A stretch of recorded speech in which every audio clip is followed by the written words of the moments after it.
एक गांव में एक आदमी कुल्हाड़ छोले चावल तैयार करके बेचता था। एक छोटे मिट्टी के मटके में चावल छोले डालकर आने वाले लोगों को देता था। लोग बहुत शौक से खाते थे। उसका बेटा ईशांत नाम का था।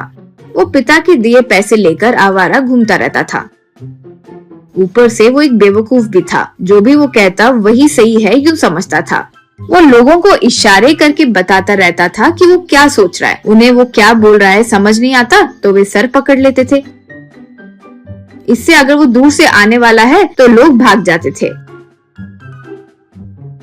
एक दिन बंडी के पास ईशांत के पिता, बेटा क्यों ऐसे लोगों को सताते हो? लोग देखो तुम आते ही कैसे भाग जाते हैं। तुम्हें एक बात पता है? तुम्हारे लिए गांव वालों ने एक नाम भी रखा है, जानते हो क्या? इशारा ईशांत। कृपा करके आके काम संभालो बेटा। यूँ कहा ईशांत। अरे पिताजी, बात करने से सोचो इंसान की कितनी एनर्जी वेस्ट होती है, इसलिए मैं ज्यादातर इशारे करता हूँ, सबको सीखने के लिए कहता हूँ, लेकिन कोई सुनता नहीं। सच बोलो तो मैं साइन लैंग्वेज में मास्टरी कर ली है। उस पर एक किताब भी लाने वाला हूँ, तब सबको समझ आएगा कि मेरी अहमियत क्या है। और लोग मेरा कोई नाम रखे तो मुझे क्या, पहले मुझे पैसे दो। यूँ कहा तब पिता सर पकड़ लिए।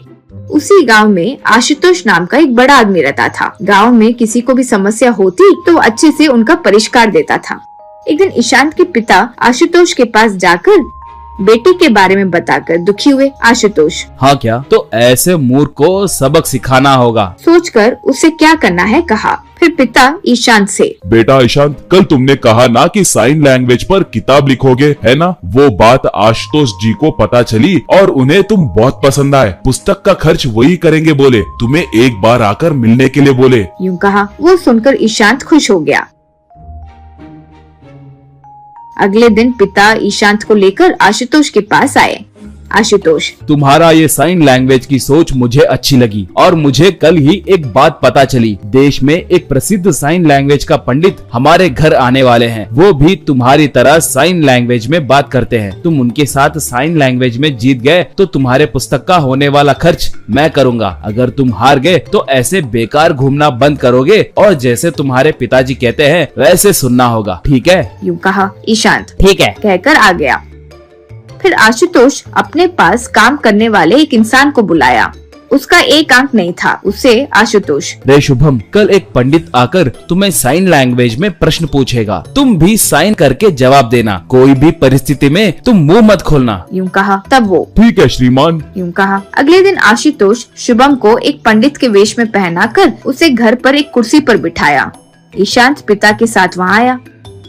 आशुतोष, ईशांत, अंदर जो मैं पंडित बोला ना वो तुम्हारा इंतजार कर रहा है। तुम जाकर उससे प्रश्न पूछ सकते हो। यूँ कहा।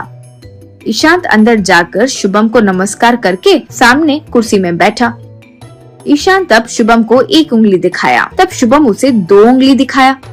ईशांत शुभम को 3 उंगली दिखाया। शुभम गुस्से से मुट्ठी बनाकर दिखाया। ईशांत फिर एक केले को दिखाया। शुभम तुरंत एक रोटी का टुकड़ा ईशांत को दिखाया। ईशांत तुरंत खड़े होकर शुभम के आगे हाथ जोड़कर बाहर आ गया। तब आशुतोष से, श्रीमान, ये मामूली ज्ञानी इंसान नहीं है, बहुत महान है, बहुत ज्यादा ज्ञानी है। मैं उनके साथ मुकाबला नहीं कर सकता, मैं हार गया। मेरे पिताजी जो बोलेंगे वो सुनूंगा। यूँ कहा। आशुतोष, ये तुमने कैसे कहा? ईशांत, भगवान एक है कहने के लिए मैं एक उंगली दिखाया, लेकिन वो नहीं शिव केशव 2 है कहकर 2 उंगली दिखाए। तब मैं ब्रह्मा को मिलाकर 3 भगवान है ना तो 3 उंगली दिखाया, लेकिन वो मुट्ठी बनाकर तीनों एक ही है कहकर दिखाए। तब मैं देव कितने दयावान है कहने के लिए मानव जाति को जो प्रसाद दिए वो केला दिखाया, लेकिन वो फल तो हर मौसम में नहीं मिलता, इसलिए उससे महान मानव का बनाया सबको जो आसान में मिल जाते हैं रोटी के टुकड़े दिखाया। मैं हार गया जी, अब से जो पिताजी बोलेंगे मैं सुनूंगा। यूँ कहा। वो सुनकर आशुतोष ईशांत के पिता आश्चर्य में पड़ गए। इतने में शुभम बाहर आया।